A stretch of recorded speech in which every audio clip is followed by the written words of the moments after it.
Welcome back, everybody, to We Talk Film. I'm your host, as always, Barry, joined, as always, by Clayton. How you going, Clayton? Hello, Barry. I'm doing all right. How are you today on this fine Sunday evening? I am doing quite fine because we are speaking about some very wonderful things today, especially one of them being the movie we picked for today. Which I'm looking forward to talk about. I am also looking forward to talk about film today on We Talk Film, Barry, because that's what we do. You'd think by now we'd be either sick of it or like so used to it that it's like a chore. I'm not quite sure where we are. We're somewhere in between. We're somewhere in between. Yeah, we're about 3 episodes away from canning it forever. Probably. Every week Let's be honest. We'll see how we go. We'll see how it goes. We got a lot planned on today's episode. But before we get into that, let's scurry on over to the news segment. The news. News team, assemble! Yeah, we gotta find a new news thingy. I'll jingle. get there We need a jingle. eventually. I missed the jingle. I missed the jingle That's what too. happened. That's If you realize why we have a new news button, it's because Barry lost the sound recording thing for the other one. So yeah, because it was just like a random one I found online, and then it was on the old computer that died. So everything's went kaput. It's a whole thing. Yeah, it's a whole thing. Speaking of things that went kaput, we got some trailers this week. What is the trailers? This first one. Oh god. Okay, this is something that I was looking forward to. And now I wish that I did not watch the trailer because we got a trailer for Roadhouse. Oh, yes, we did. Remake starring Jake Gyllenhaal and Conor McGregor, and oh god, it looks bad. I really want to get your thoughts on this because I know you love the original Roadhouse film. It's like one of your favorite films of all time. We've spoken about it many times. And then obviously they released the trailer for this. The first thing that went to my mind, I was like, Clayton's gonna hate this. It looks awful. Okay. Yeah. I don't know. I know you have, but I'm not sure if the audience has. They did a remake of Point Break a couple years ago. And this reminds me of that, but just even more over the top. It looks so stupid. They've Hollywoodized Roadhouse, which is the most simple, gritty story of a movie.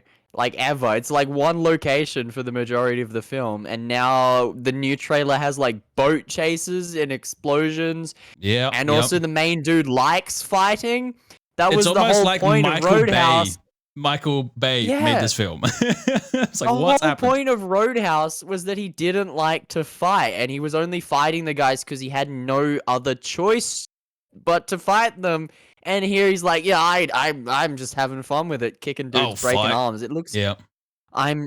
Look, the fight scenes in themselves look good, but I really hate that this is what it is. This is not Roadhouse. This is like an action movie. Call it something else because this it's so disappointed. Yeah. Call it Fighty McJake Fight Man, and then it's immediately a better movie.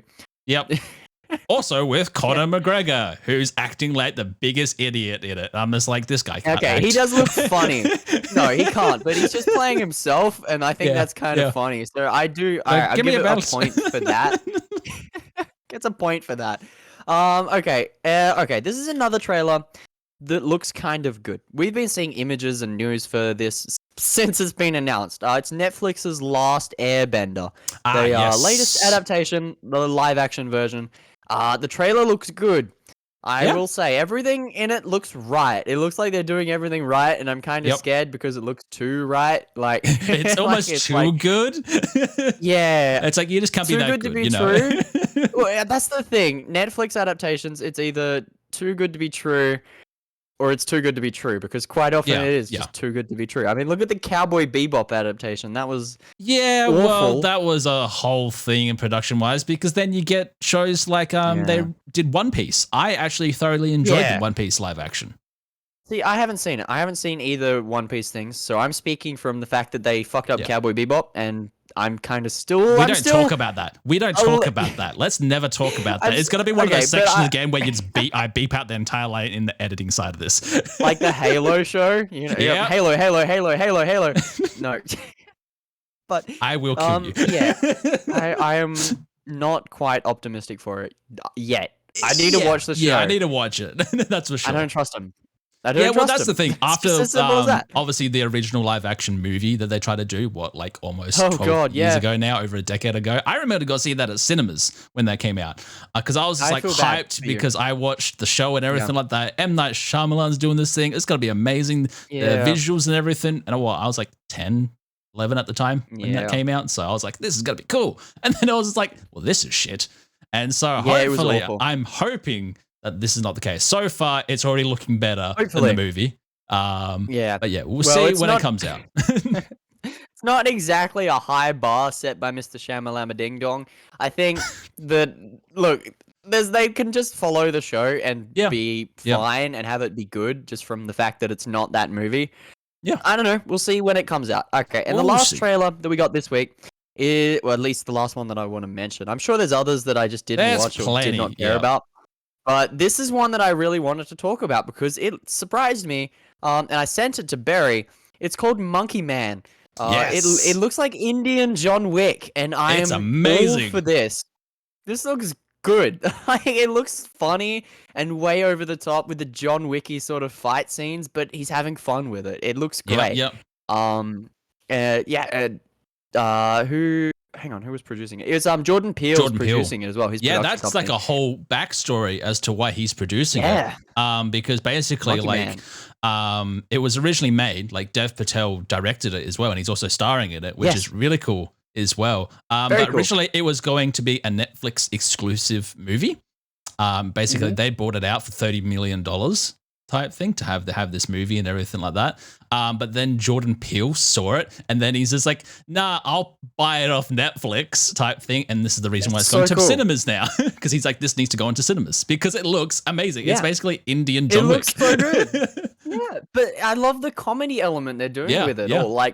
The scene that got me in the trailer was when he fights a guy and he runs to jump out a window and he just bounces off. He just bounces off the window. This is great because he's a badass and he's doing really cool fights, but he's still stuffing up. He's not like John Wick who does everything perfectly. And this time it actually looks like he actually gets messed up as well. Like all the fights and everything like that. It looks like he's actually getting, unlike John Wick, where he's just like, I can take on 100 guys and still be fighting, jump out of a window and still keep fighting. Where he's just very much just like, I'm in so much pain. Help me. I love it because that's my one criticism with the John Wick films. They're way over the top with the main character, and that's a little annoying. But they're still great movies, and this looks like it's going to be on par with that, if not better than some of them, because I'm really excited to see this film in cinemas. I'm definitely going to be checking it out. No, it's definitely high on our radar now. Very high on our radar. Considering it came out of nowhere, hell yeah. All right, moving on over to the stories. We got a lot of news, so I'm going to breeze through some of it because a lot of it's just announcements. Okay. The first thing is that we're getting a new Jurassic World movie. It's in development, and it is set to be written by David Cope, who wrote both the first and second Jurassic Park films. Yeah, so the original ones. The only good ones. Yeah. The only good Jurassic Park films were written by him. So I'm very excited to see where that goes. That's going to be good. Jurassic World has been shit. The first one was okay. That's it. I'm very excited to see what they do with something new because it's going to be hard to do something new with the dinosaurs. I hope a bit more that they go a bit more horror-esque to it, like the original book. Yeah, that'd be the way to go. Because I don't know have you ever played the Telltale video game? Yes, I have. That is basically that's based upon the book. That's what the book's about. Is that? Yeah, I know. I've read the book, Michael Crichton's Jurassic Park. Insane. I was like, I want that as a movie. I want everyone to die. Ooh, they could just adapt the Telltale game as a sort of semi-prequel to the original. That would be cool. Just do that, because that's already a hell of a story. They can, do sort of their own little set during the events of Jurassic Park side story. That'd be awesome. That would be pretty cool. David Cope, if you're listening, do that as well. Yeah, just get us as writers. Cool. We'll help you write it. Hey, I've got a few ideas. The movie. Yeah, we want the movie. I know dinosaurs. Rawr. This is when I need a dinosaur sound effect. Barry, I just life finds a way. With dinosaurs. Rawr. Rawr. And all of that. Good news. I put a drop of water on your hand, and I'm just okay. roll. I'm not here for physics. Okay, next story. Deadpool 3 has wrapped filming. We got an announcement via Ryan Reynolds. He's like, yeah, we're done. Here's a dog. And like, got a dog, and it's ugly. It's great. I love it. Yeah. But we have already talked about Dogpool. This is just the film's done. Yep, film's done. And they've only got to the visual effects artists. 6 months to get it all filmed and put out to cinemas. Well, that's the thing. Is I'm sure like half of it or whatever. Half of it's already been done. Like visual side of it has already been done. I'm sure they're fine. I don't think that release date is going to shift. I think the guys behind this film know what they're especially doing. when they've got all of Disney working behind it because it's all Disney are making this year is this one film. Yeah. So, you know. I mean, yeah, that's fair. It's also going to make them a shit ton of money, so I can see why. I hope. Oh, it will. Even if it's a shit movie, it's going to make a ton of money. Like, it's Deadpool. Like, come on. Yeah. Okay. All right. Another thing that's being made, Knives Out 3 is starting filming this year, begins filming. Same people, Ryan Johnson, Daniel Craig's coming back. More of the same by the looks of it. Sure. Nice. I didn't watch the second one. Second one's not great. It's all right. First one's good. First one's like good. I think mainly the second one, the reason why it wasn't like that great because it was during like the height of COVID. So it was literally just like here's that they had to scrap his original idea and like here we'll film on this island, it's secluded and everything like that. So I think that's the reason why it was a bit like iffy. It was still like amazing and like how they do it all and stuff like that, especially Ryan Johnson's style and the way he makes his movie. He definitely has his own uniqueness to him, like ever since he did Looper back in the day. That's for sure. Yeah. So yeah, I'm still looking forward to it. Hopefully it is good. Hopefully it's more on par with like the original first one. Yeah, we will see how it happens. Maybe the third one can bring it home for the trilogy. Yeah. Okay, moving away. Invincible Season 2, a show that we're really excited. We reviewed the first half on the podcast. Yes, we did. Yeah, well, we're really excited for the second part. It's been announced that it's coming out March 14th with weekly episodes then. So we've still got a little bit to wait. Yeah. Because I was in belief that it was coming out January. I thought there wasn't that much of a gap. Yeah, but must have been quite I don't know where I read that, but things change. I guess March. You know? It's not too far away. At least it's coming out this year. Yeah, but before March, we'll have another show to cover us on till then because the Bad Batch Season 3 premieres February 21st. The final with a season. 3-episode premiere. We get 3 episodes to 3 episodes. Go. They're gonna kill off everyone in this show. I hope you know that. That is what's gonna happen in this show. I'm terrified. And in the trailer for it, I don't know if you watched the trailer. They had to put Tech's death scene in there. I was just like, why? Why did you put that in the trailer? Now I'm just like depressed again. Yeah. I just got over it. It was insane. I'm very scared for what's going to happen in the show because everyone's going to die. Everyone's going to die. It's amazing from like a storytelling perspective, but God, it's like I love these characters. Yeah, but I'm going to love them even more when they die because then it's like this solid start to finish character arc. God, storytelling, yada yada. Storytelling. Anyway, moving away, the Kingsman 3. The writer has put out a statement saying that he's struggling to figure out the middle part. He's got the beginning and the end written, and he's having trouble with everything in between. Okay. Sure. I was laughing at this. Get a bit like that. Okay, dude. Yeah, but it was weird that he like announced it. Yeah. Like it's like, hey guys, I'm stuck. I got stuck. Dude. Do you need help, buddy? You know, just give us a call. You know, we got details down the bottom of the podcast right there. You can get in touch with Clayton and I. We are writers. We are filmmakers. We know how to do things. We'll write Kingsman. We'll write Kingsman for you. Yeah. Just do the first one again, not the second one. Do more of the first one. Yes. And none of that spin-off. So kill another guy. We'll kill more guys. We'll kill more guys in a church.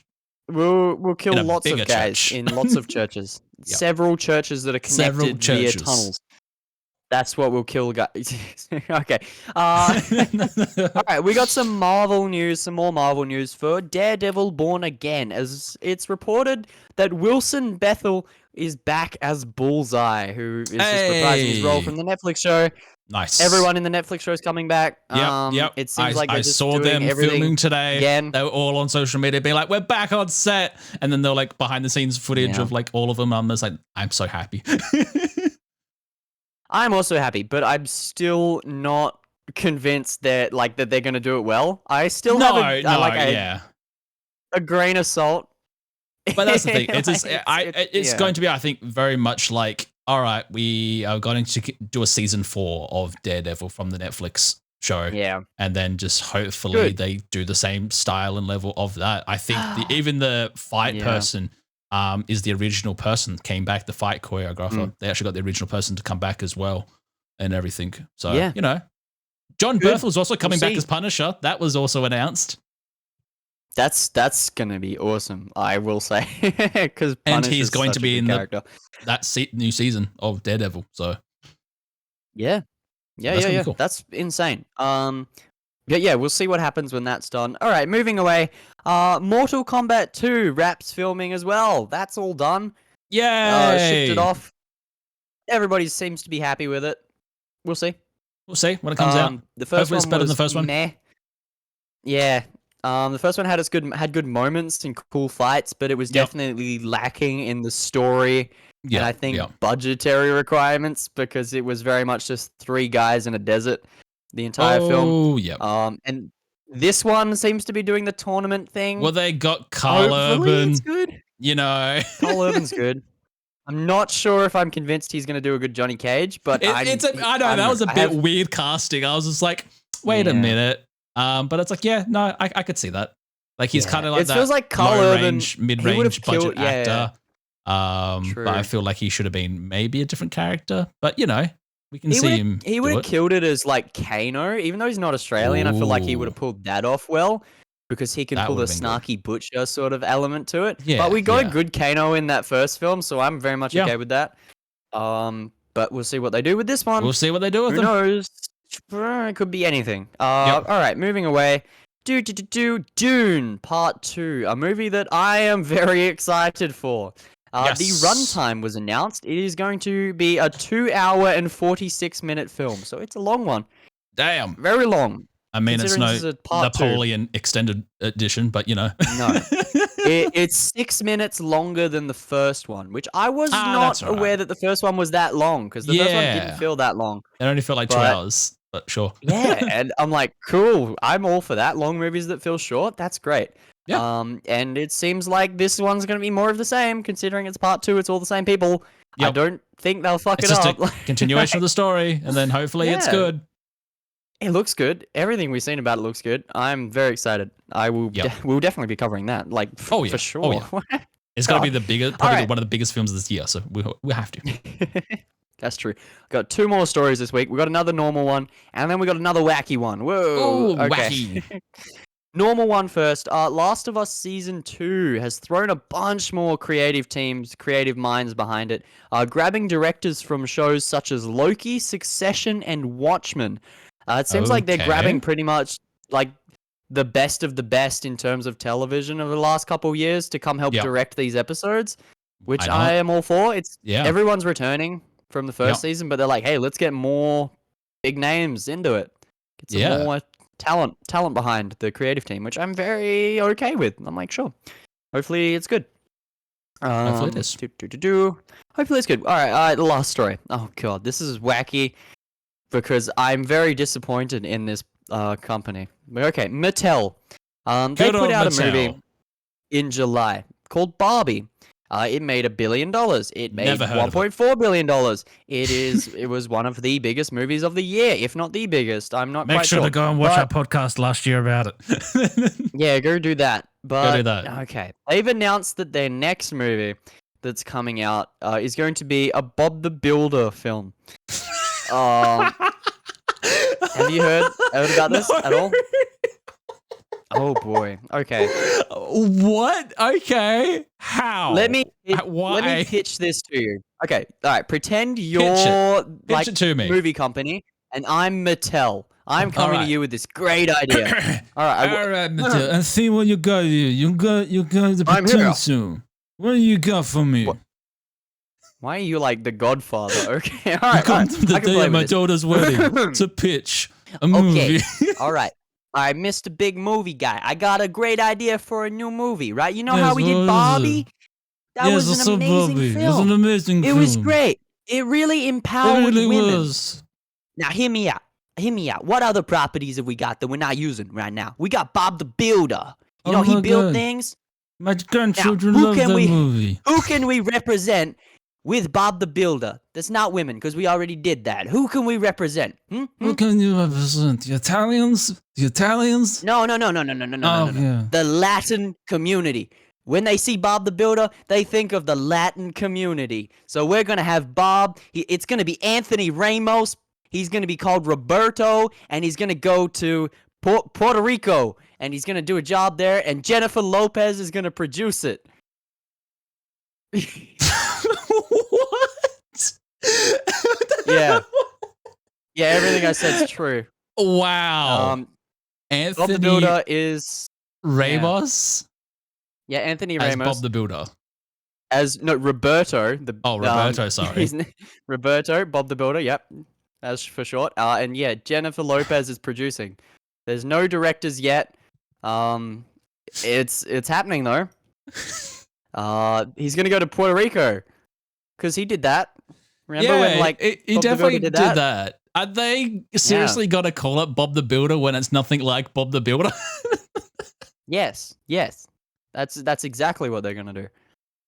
Because everybody thinks of that. Yeah. It's like, yep. Okay. Wow.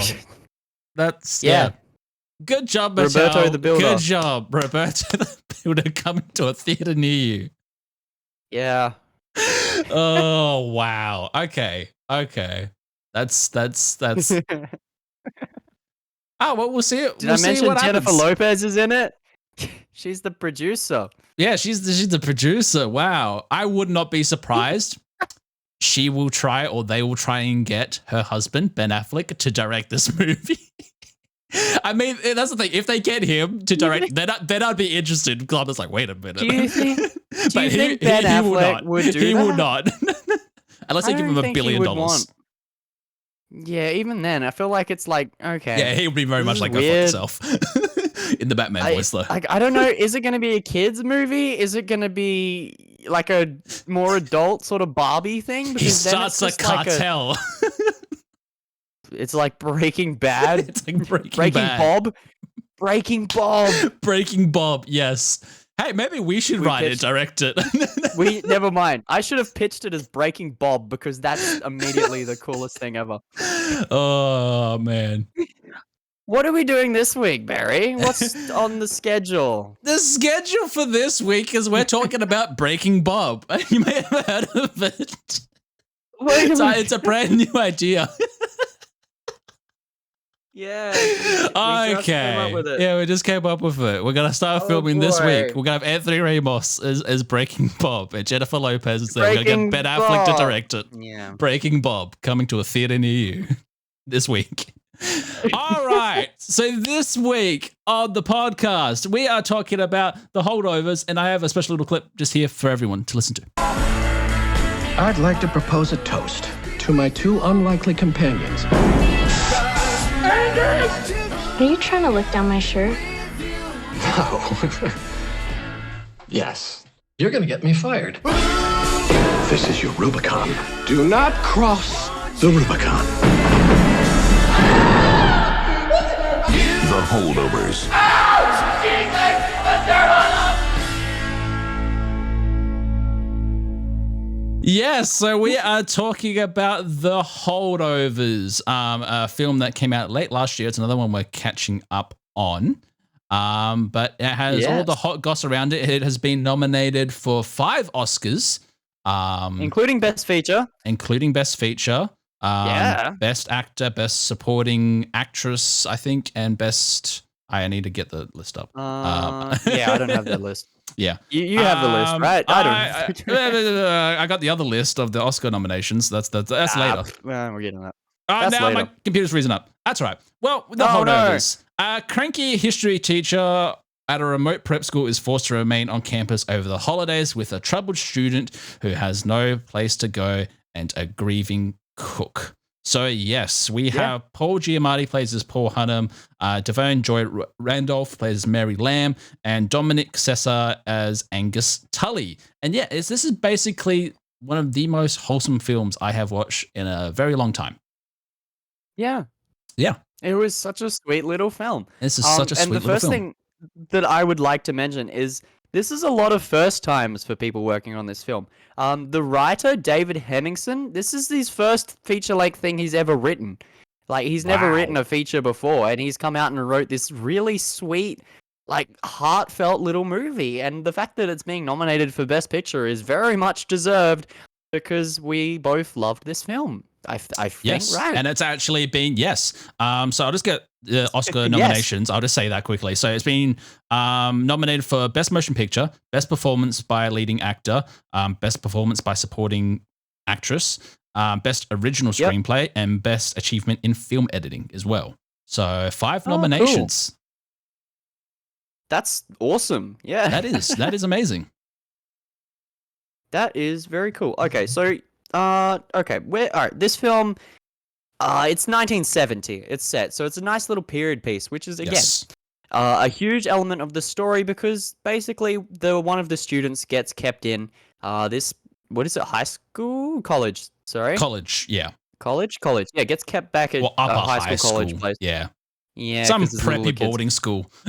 Yeah, some preppy boarding school in the middle of nowhere. Everything's snowing. It's over the Christmas break. This is a Christmas movie it's as well. a Christmas movie. And the director's not happy about that. Christmas movies that I've seen in a while. Well, he should be because it's good. Like, get over yourself. It's a good movie. But yeah, it was really cool. A history teacher has to look after him because these kids are stuck at school. And they can't go home because their parents are not answering or coming to pick them up or yada yada. So this dude gets stuck babysitting them. And also the cook is there as well because she kind of just lives there.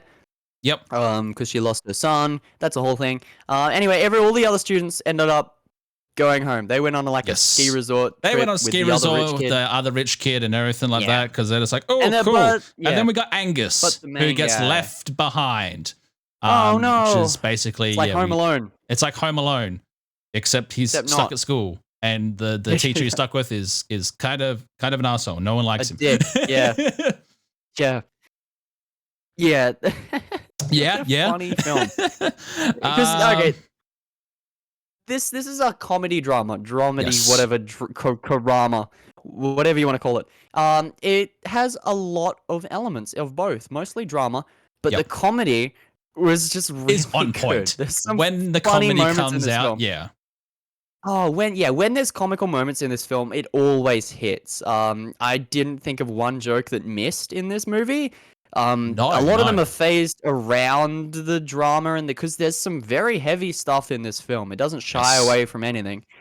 But it's such a sweet movie, okay? Yeah. All right. We'll start with Paul Hunnam, which is Giamatti's character in this, because this is he's getting nominated for an Oscar for this. Well, has been nominated as an Oscar. I think that's deserved, honestly. That is deserving. This is probably the movie that I am going to remember now for the rest of my life as Paul Giamatti's the movie that you need to watch as him as an acting performance, because he did such a amazing job with this teacher character.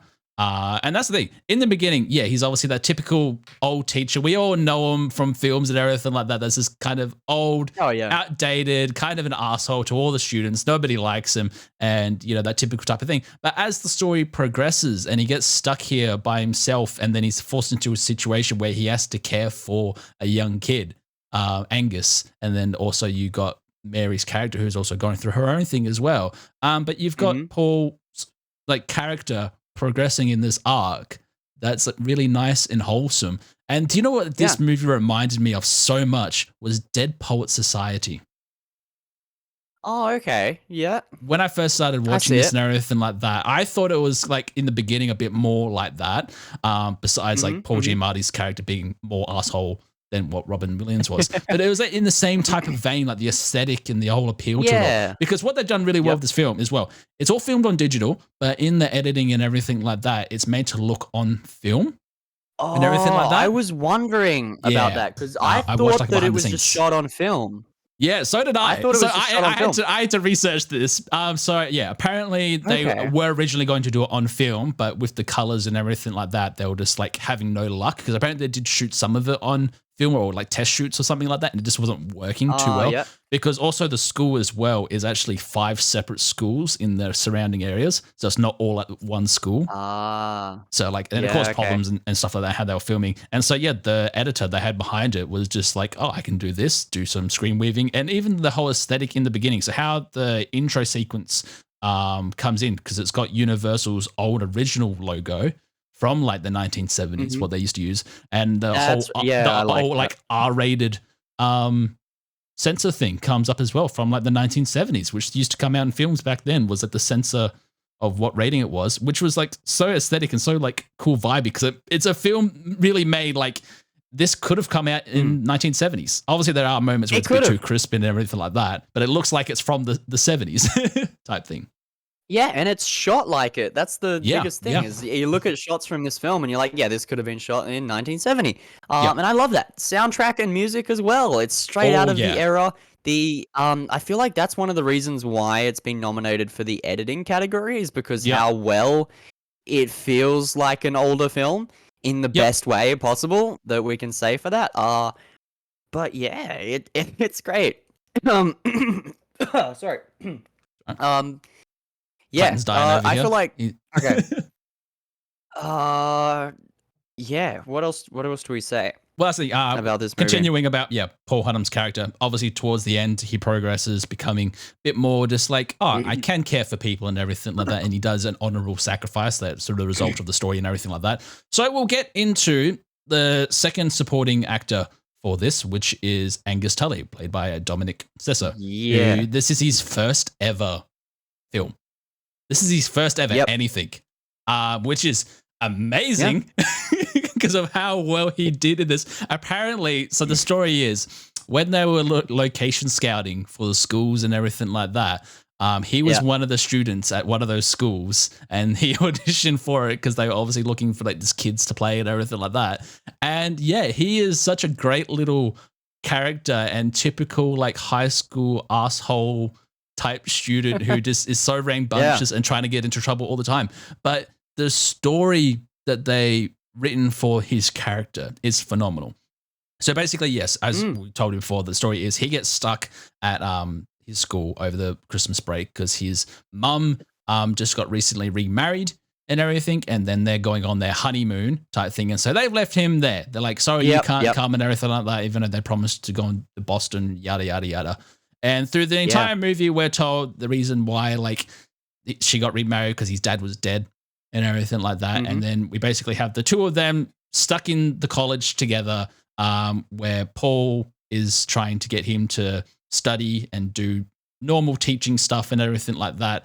Until one day, Angus just has enough of it. He's like, stuff this. And then he just goes like psycho and goes into the gym. And this is where it takes like a pivot in the movie. Can I talk about this? Yeah. Because I was going to mention this as an example of his amazing acting. Yeah. Because there's a moment in this film where he's just pissing off the teacher. A lot. They've been at each other's throats going back and forth the whole movie. Yeah. But there's this one point where he runs around and the flooring of the gym has recently been half lacquered, so it's off limits. He's not supposed to go in there. He's threatening to go in there, and the teacher's like, hey, don't do it. This is your last straw. Don't do it. And he goes, you can't tell me what to do. And he runs in, jumps on a trampoline, lands on the floor, and just starts screaming out in pain. Yep. And he dislocates his shoulder, and it is the like funniest moment in the film, and also like the most disturbing moment because he full on pops it out. But the performance that the kid gives during this whole thing is amazing.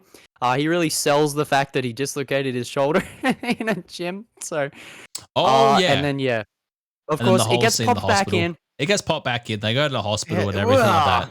Yeah, Yowzers. that was. But that's disturbing.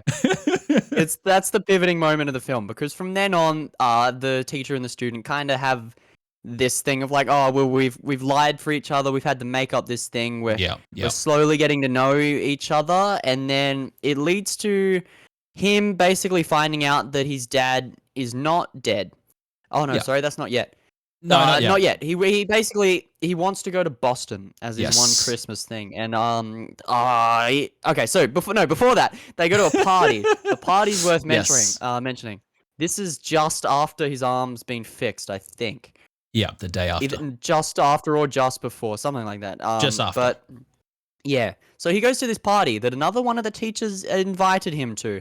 Yep. Yeah, because that's right. The broken bone. They're at the bar. Teacher invites them to the party. They go to a party. He starts hitting it off with one of the girls too, and he's like, "Hey, this is like the only moment of happiness that he's had in this entire film." Yeah. And then the teacher has the exact opposite, where the dude finds out that the other teacher, who he kind of fancied, has a husband, and he's very let down by that.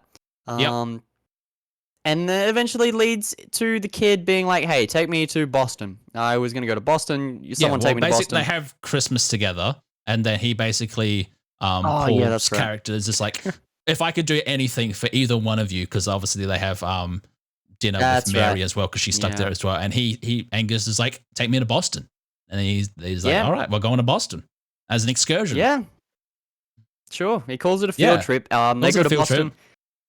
Well, it kind of was. I mean, they see a bunch of museums and stuff. They do. So I guess it's a field trip, but all right, they go to cinema, and then the main dude sneaks away. Teacher comes and finds him. He's getting into a taxi, and he's like, "Hey, where are you going?" And he's like, "Oh, I'm just going somewhere. You know, if you don't believe me, come with me. I'm not running away." All this thing. Sorry, we don't know what's happening yet, but basically, he ends up at a hospital. Like a mental hospital institute from the 70s. Very, very intense place considering it's 1970. Yeah. But it's revealed that his dad is not dead. His dad is actually just in one of these hospitals, losing his mind. He believes a lot of things. He's very wacky. And a kid goes and sees him, has a nice moment, and then just kind of breaks down from the whole situation. It becomes a whole thing. But it's a very powerful moment in the film. And again, sells this kid's acting, because he's going to go on to do some really cool shit now. Considering he did such a good job in this film. Yep. No, it'll be kind of interesting to see where his career goes after this movie now. I think he's going to be in quite a few things popping up. I hope so, because he was good. I want to see him in more. Same with Paul Giamatti. Dude's killing it. He's in everything, but it's like he's killing it here. I like it. Keep doing shit like this. Sure, why not? And then, okay, what happens from then? Because they come back from Boston. Yeah, basically they come back from Boston and everything like that. The season ends. Everyone comes back to school and everything like that. And then slowly it turns out the parents of Angus's parents do come and be like, "Hey, they went to Boston and met his dad." And now it's like a whole thing for them. And basically the whole side thing as well with Angus's character, because he's been to quite a few different schools and everything like that, because he's just so this thing.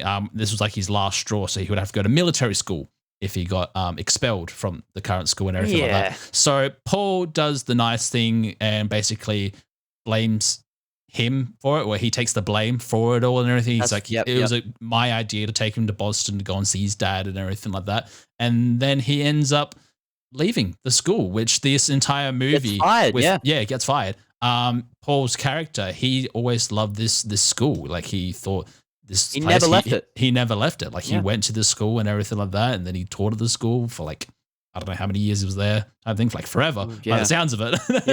And then and then also during this progress as well, we have Mary Lamb's character.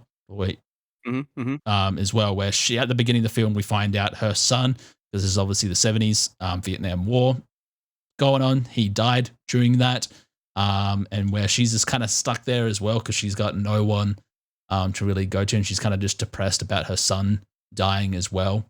And then obviously she gets joined up in it all, and then we have the house party scene where she's basically got a bit too tipsy and got a bit too drunk, and then just starts having a breakdown at the party, which forces them to leave. And then obviously during the Boston part, she has family nearby, so she tags along and goes sees her sister and gives her sister, who's about to have a kid, as well. Her son's old baby clothes and everything like that, and kind of like gets over the grief of losing her kid and everything like that throughout this movie as well.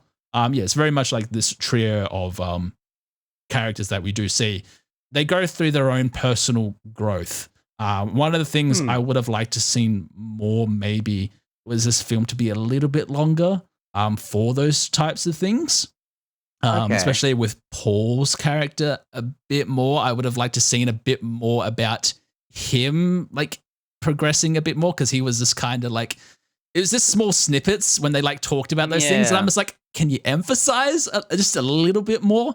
But I suppose they do want to make a short, simple film, and that's the thing. It's a very wholesome film, and that's something like I don't think I've said in quite a while for a film, where this is actually just like very reminiscent of like a good like holiday fun family, not a fun family film, like a good wholesome film. It is.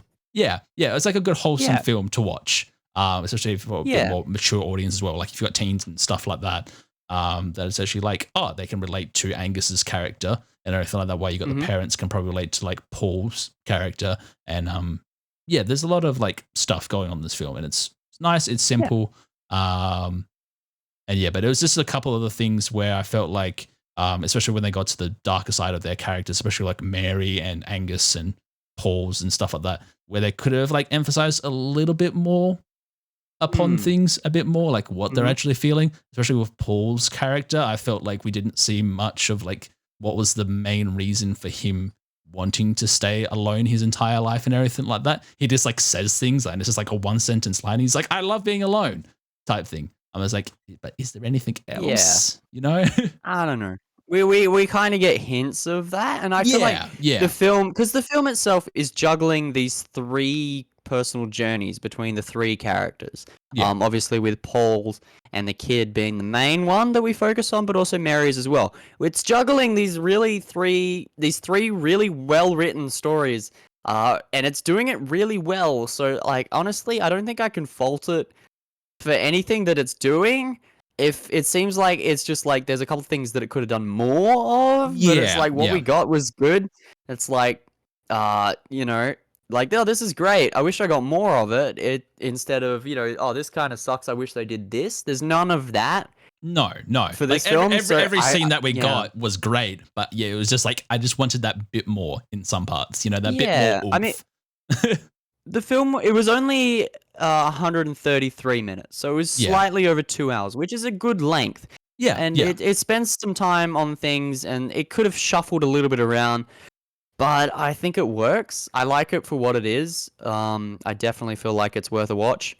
And with that, I suppose we can go final thoughts and ratings on it and move over to next. Well, I would give this movie 9 out of 10. I absolutely enjoyed it. I found it very wholesome. I loved the performance by everyone in this film. They did a phenomenal job, especially the relationship between Paul Giamatti and Dominic Sessa, played Angus Tully. That relationship between the two of them was just on point. Especially as well, this is Dominic's like first ever film with like going with a well-established actor like Paul Giamatti is and everything like that, and just having that relationship to him, that dynamic, and how natural it was as well. And then there's like a whole story now because with Paul Giamatti's character, his eyes are a bit wonky type thing. Where one of them's like off. He cannot say that what they've done to like make his eye like look a bit wonky. Like in all the interviews that I'm watching and everything like that, he's like, I'm not at liberty to say how they actually did that effect, because I'm guessing there's something behind it that they don't want to say actually how they did it. Okay. Which is a bit strange. That's a little weird. But it's just like cool. But I just wanted like a bit more of those like those personal moments to be a bit more touched upon a bit more. That was the one thing I felt like it was missing a bit with these scenes. It was just like, even though what we got in those scenes was great, but it would have just been nice to hold the camera sometimes just a little bit more longer and just talked about a little bit more longer than going to like a scenic shot of like a house for like 5 seconds, because they did that quite a few times in this movie. So, but 9 out of 10, I'm still giving this movie.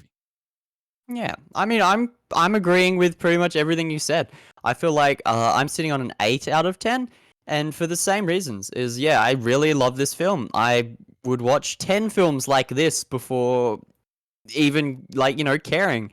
Wanting to really change anything, because I really liked this film and I loved this little story. And I hope it wins something at the Oscars, because it's deserving of something at least. Because it's really impressive, considering a lot of first-time filmmakers, first-time writer is particularly impressive. Yeah. I am very much in awe of that. But yeah.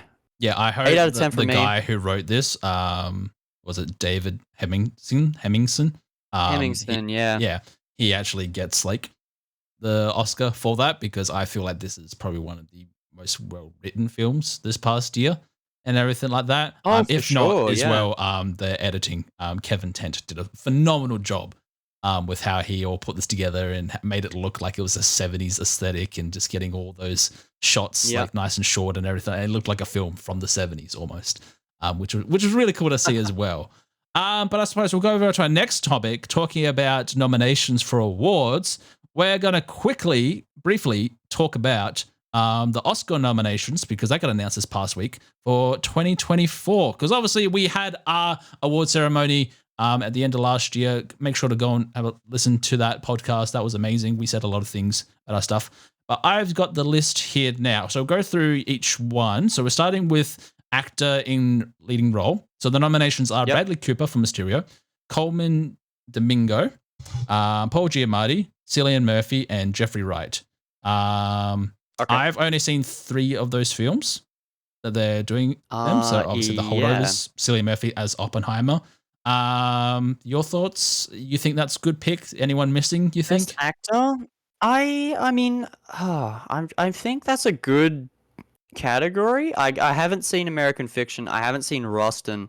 I haven't seen Maestro. So I can't really speak too much on the category.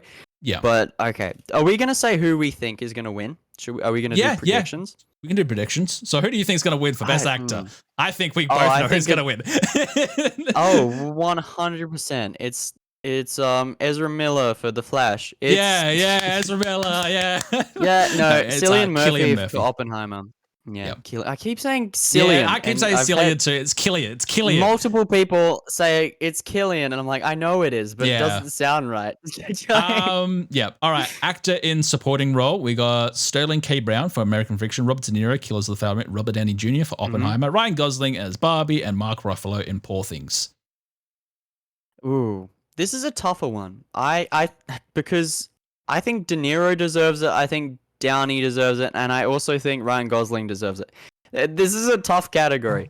I'm not sure if Barbie will win this. I'm still pissed off that even Margot Robbie and Greta Gerwig didn't get nominated for directors. That's a whole thing at the moment. Yeah, I'm pissed off about that.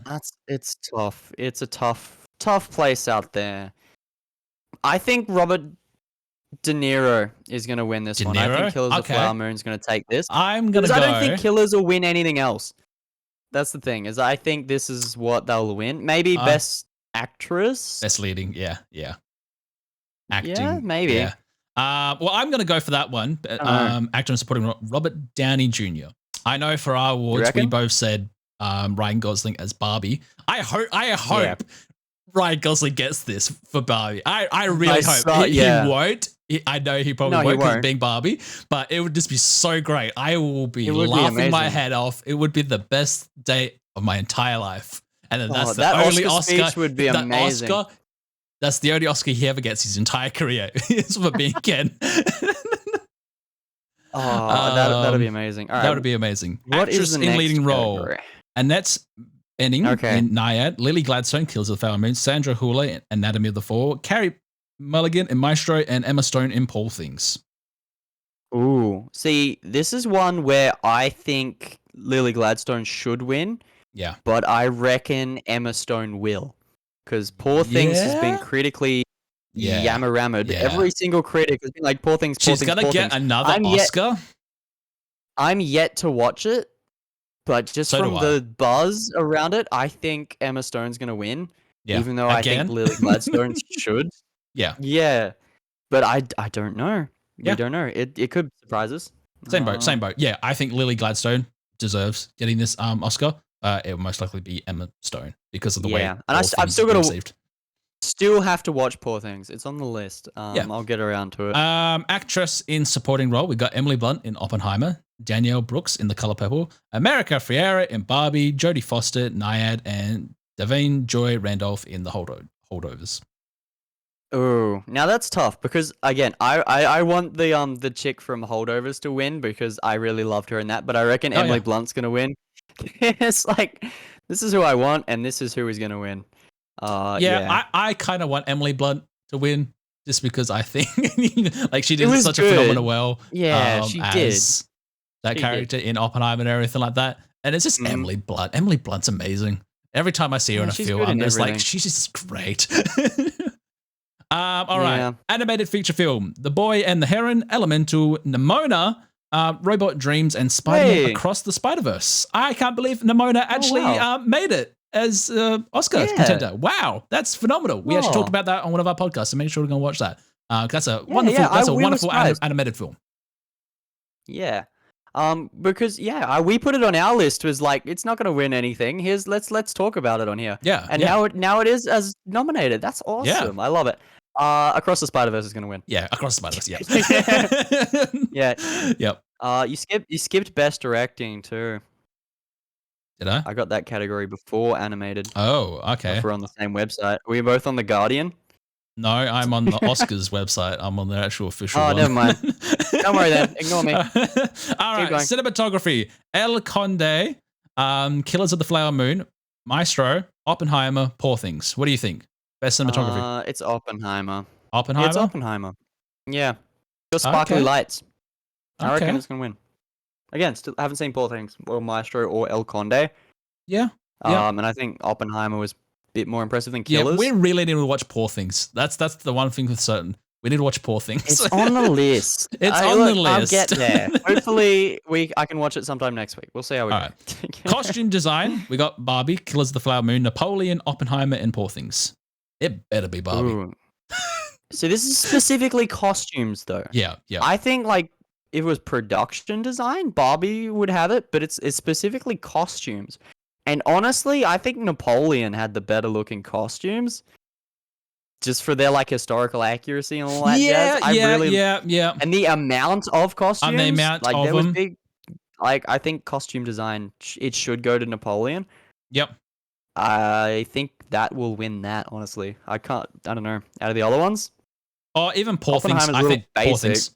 Costume design, Poor Things. You reckon? Coming from the trailer of Poor Things, it's gonna be Poor Things. Yeah. I just remembered all the different suits all the actors are wearing, the dresses all the and fancy stuff like dresses that. and stuff. I'm just Poor Things. Yeah. Directing, best director. Fair. We got Anatomy of the Fall, by Justine Triet. Killers of the Flower Moon, Martin Scorsese. Oppenheimer, Christopher Nolan, Poor Things. Yorgos Lanthimos, and The Zone of Interest by Jonathan Glazer. It's Oppenheimer. Yeah. Yep. Yep. That's it. That one's Oppenheimer. Documentary feature film. Sweet. Obi-Wan, The Eternal Memory, 4 Daughters, To Kill a Tiger, 20 Days in Maripol. Have you watched any of them? I was just going to ask you the same question. Have you seen any of them? Nope. I haven't. No, I have. There's only one documentary movie that I watched this year, and I made it, so that doesn't really count. I starred in that one, and you haven't even watched that one either. Not the full version, anyway. Exactly. I don't need to watch it. I was there, man. I was acting in it. It's the best performance of my life. Yeah, fair. Yeah. Documentary short film. I feel like we can skip that. We haven't watched any of them. Yeah. Film editing, Anatomy of the Fall, The Holdovers, Killers of the Flower Moon, Oppenheimer, or Poor Things. What do you think for film editing? Again, I think Poor Things will win just from the buzz, but I would like Holdovers to win. Yeah, it seems like Poor Things is being like, oh my god, I love the way that the movie does the movie. So, but I really want Holdovers to win this because Holdovers needs to win something. Yep. Surely. International feature film. We got Io Capitino, Perfect Days, Society of the Snow, The Teacher's Lounge, The Zone of Interest. We know which one. Society of the Snow. Oh, Society of the Snow. We talked about it last week's episode, so make sure to go listen to that. I think it should have been nominated for Best Feature in general. Yeah. Because it was that good. I reckon it was contender worthy. up there because I think Society of the Snow was better than Holdovers. I think it was better than a couple of the other ones that are on that nominated list. Yep. So I would have loved to see that there, but unfortunately, it's not in English. It's not as likely to get in. Unfortunately. But hopefully it wins this. It better win this. It better win this. Makeup and hairstyling. We got Golda, Maestro, Oppenheimer, Poor Things, Society of the Snow. Oh, okay. Never mind. It's got a makeup and hairstyling nomination. I reckon Poor Things will win this. Yep. You mentioned the dresses. Society of the Snow was really impressive with its makeup and like just physical transformations of the dudes. Oh. So if I was gonna give the award, I'd probably give it to them. But I think Poor Things will win. And again, I haven't seen it, so this is a little biased, but it's probably Poor Things. Yeah. Music, we got American Fiction, Indiana Jones, The Dial of Destiny, Killers of the Flower Moon, Oppenheimer, and Poor Things. I don't want to give it to Indiana Jones. So this is original score, by the way, not original song, original score. Yeah. Score. Because Indiana Jones, it's all music that exists already. Yeah, they've just slowed it down or sped it up for the trailer. You know, John Williams came out of retirement just to like speed up and speed down the same thing he did 40 years ago. Yeah, but I don't know.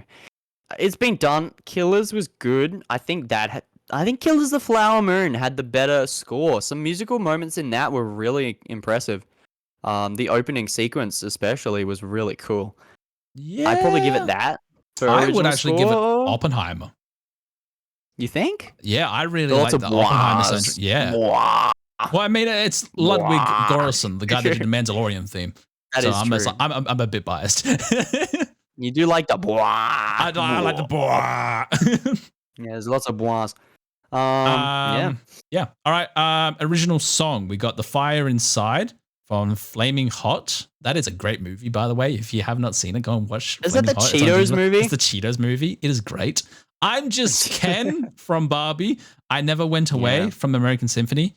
A Song for My People. Killers of the Flower Moon. Was hazy. And then What Was I Made For?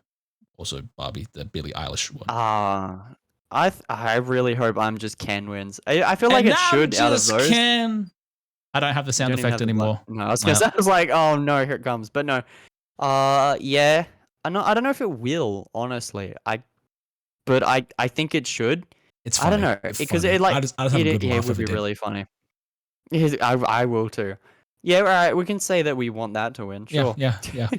All right. The big one. Best Picture. We have American Fiction, Anatomy of a Fall, Barbie, The Holdovers, Killers of the Flower Moon, Maestro, Oppenheimer, Past Lives, Poor Things, The Zone of Interest. So what do you think's going to get the Best Picture out of the Oscars this year? Out of those? The only... It's Oppenheimer. They're going to give it Oppenheimer. It better be Oppenheimer. I don't think there's a question unless they're like, oh, it's Poor Things. Yabba yabba doo. No, it's going to be Oppenheimer. I mean, it very much like could be like knowing the Oscars and like how they could definitely things. Pull an Oscars on us and vote for something that no one's seen. They'll be like, oh, it's not even on the list. It's the Zone of Interest. Yeah. And I have never even heard of the Zone of Interest. Haven't heard of it could be something like that. Yeah. I doubt it because Oppenheimer was so good. I think that's just going to win. Yeah. I don't know. They could. Who knows, man? They could I still think it's either going to be Oppenheimer or Poor Things. I feel like Poor Things is pretty high up there, the way things are sounding at the moment. It would be pretty cool to see again. Things. Production design. Here we go. Barbie, Killers of the Flower Moon, Napoleon, Oppenheimer, Poor Things. Why was Best Feature before production design? It's just how their list. Yeah. Okay. All right. Sure. Always. Out of those, production design. Barbie. Has to be Barbie, but I reckon Poor Things will win. Again, what you said with the whole scene thing. Yeah, they're gonna give it to Poor Things. It's the Oscars. Yep, it's the Oscars. Okay, animated short film, which I don't think we've watched any of these. No, I haven't. Skip that. No. Live action short film. Skip that. No. Sound. Here we go. The creator, Maestro, Mission Impossible, Dead Reckoning, Oppenheimer, and The Zone of Interest. So what do you think for sound? You'd think it would be Maestro, considering that's a music movie, and we haven't given that anything. So I'm probably going to say they're going to do it Maestro. Haven't seen it. But this isn't this isn't music, by the way. This is just sound. So how it actually sounds, like they're but like that's a huge part of it, though, right? Or the music. Like if it sounds a bit more. Yeah. Okay. I'd probably say Oppenheimer. That definitely had the biggest like sound moment of any film I've seen in cinema. So, sure, go Oppenheimer. It had a big explosion. I'm giving it Oppenheimer because sound definitely, especially like a couple of those scenes. It's just like big explosion. All right, visual effects. Here we go. The Creator, Godzilla -1, Guardians of the Galaxy Volume 3, Mission Impossible, and Napoleon. So what do you think had the best visual effects, or what do you think is going to get nominated? Did you see this is like the first ever Godzilla nomination out of the Oscars ever? That was pretty crazy. I'm so happy. I still haven't gotten around to seeing it. Neither have I. It looks really good. I don't know. Everyone's saying it's amazing. Out of those, I'd probably pick Guardians. How dare! But I know, just because it was really cool. But I would not be surprised if Godzilla comes out and smashes it, because everything I saw looks like perfect from that film. There's like a black and white version now that's apparently like out in cinemas. I'm just like, oh my gosh, this film is getting so much more amazing every time I hear about it, and I really want to go and watch it ASAP. Good. But I really hope for visual effects anyway that their Creator gets in there, because to me that is still a phenomenal little visual effects film, and just the way how it was all done and made and everything like that, compared to the budgets of every single one of those other films and everything like that, is still amazing what the visual effects team was able to pull off with such a short, a small budget.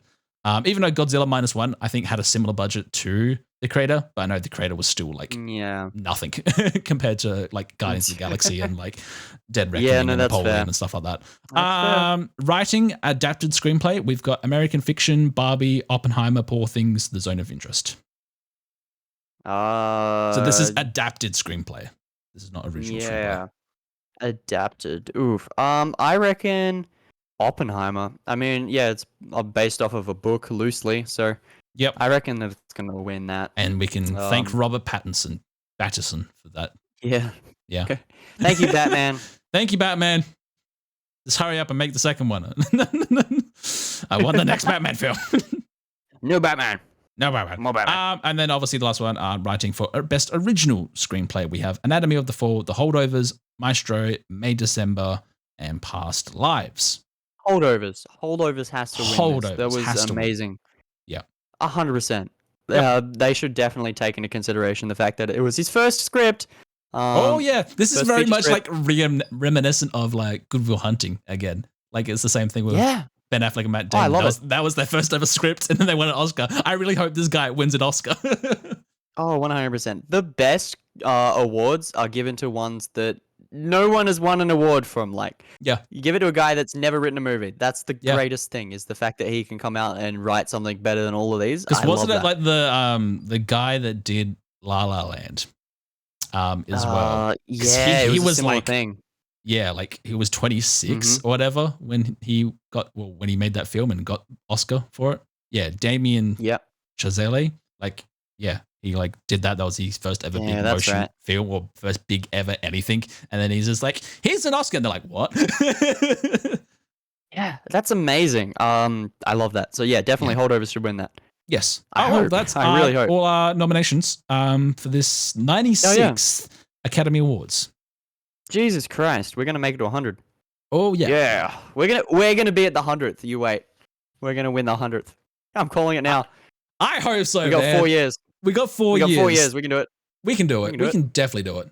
What are we doing? What's the movie? Breaking Bob, an all new movie brought to you by Breaking Bob. Genius. We'll do Breaking Bob. We'll win the 100 Oscars. Yeah. Everyone will cry in the audience. Yeah. Tears of joy. But this is the best film Breaking Bob ever made. We no longer need to make Oscars. We broke Bob. They stopped making movies because Breaking Bob's so good. Yeah. Even God will cry. We'll make God cry. That's how good it will be. Yeah. Well, I feel like that is a wrap on today's podcast, Clayton. Don't you think so, bud? Yes. Yeah, okay. I'll press the button there. So thanks for joining, everyone. Obviously, we're here every single Sunday doing the podcast. You can listen to all the Spotify podcast places where we're at. Obviously, see our wonderful, beautiful, handsome faces on the YouTube side of things as well. And we will catch you all next time here at We Talk Film.